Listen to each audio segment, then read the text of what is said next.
right here that they're moving value for. So they've been moving over 100 billion going all the way back to 2023 right here.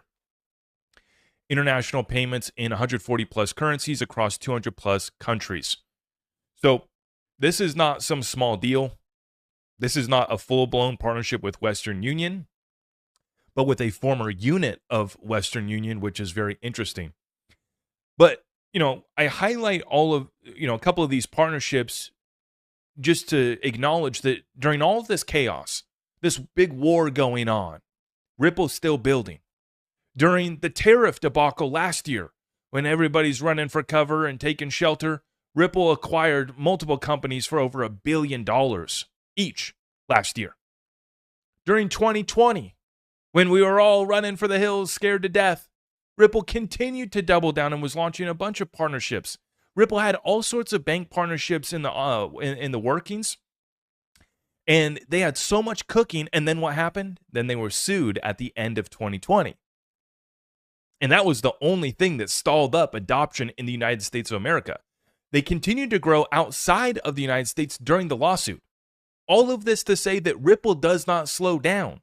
And what I'm so excited about this year is XRP DeFi and all of the amendments and programmability being brought to our ledger, including, stay ready, I'm going to be putting out an update on XRP Ledger becoming quantum proof, because that's the most, one of the most recent topics that just hit the timeline today about how Bitcoin and others like XRP need to get quantum proof ASAP.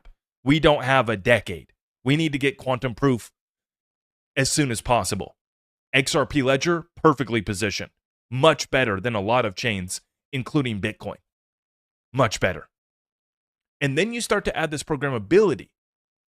And Ripple just continues to get these partners through lawsuits, through world war conflicts, through the tariff war, through the simulation events of 2020. There's just no stopping Ripple.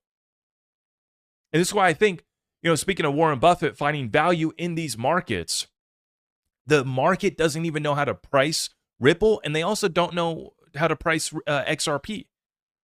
And some folks would say, well, the market knows how to price XRP. That's why it's at $1.30 right now. No, today's price is a distraction from future value and future price. And people are going to find that out. By the time they do, it's going to be too late. Instead of buying now at $1, at $2, at $3, they're the ones that are going to be buying at $10, $20, and $30 down the road.